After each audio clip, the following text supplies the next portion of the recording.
What's up guys, it's me Jeremy.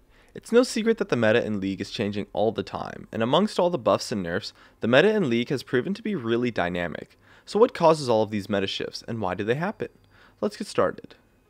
Now the first and of course most obvious change in the meta is Riot's changes to champions. It's no secret that buffs and nerfs influence what champion is popular, and while although this may be a main reason for why champions fade out of the meta, it's almost never the direct cause of champions rising up to be strong since Riot is so hesitant to buff champions. The actual main reason why most meta shifts occur is due to the massive importance of counterplay. A surprising amount of champions succeed in this game simply because they counter certain things. At the competitive level, counter picks are so incredibly relevant that most flavor of the month stem from this kind of thing. Champions receive somewhat of a trickle-down effect from the changes Riot makes. When Riot nerfs a champion, it not only nerfs that one individual champion, but it's a small buff to every champion in the game that the nerfed champion counters. When a champion changes in power due to a change on a different champion, we call this an indirect buff. And it goes both ways too. When a champion that's strong gets nerfed, all of its counters get nerfed as well. This is called an indirect nerf. And these indirect changes to champions have gigantic effects on the meta, especially what is flavor of the months. An example of an indirect change affecting the meta would be Leona now rising up quite a bit due to the nerfs to Morgana, which was a huge counter to Leona.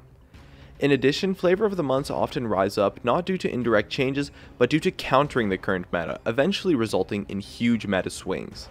Let's take a look at the most recent one, which was the shift to the assassin dive heavy meta. Now, one of the major things that sparked this change from a siege based meta earlier was LeBlanc.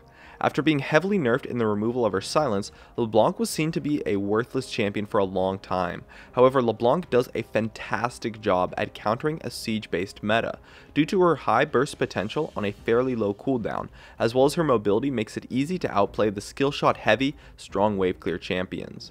Despite what many thought was being nerfed into the ground, she has actually risen up after her major nerfs since she's fantastic versus the siege heavy meta, and is great at pressuring opponents when they siege. And so we can see that meta shifts come from mainly indirect changes and counterplay. So when you're looking at that new strategy, that new meta pick, think about the current meta and find a way to counter it in your strategy, as quite often what counters the current meta is what ends up being the new meta. My name is Jeremy, and that's it for my video on meta shifts. Be sure to check me out over at twitch.tv/Jeremy_gamingcurios. Stay connected at facebook.com/gamingcurios, tweet me at gamingcurios, drop a like, share this video, and make sure to subscribe for some more awesome content in the future. And as always, thank you so much for watching, and I'll see you guys next time.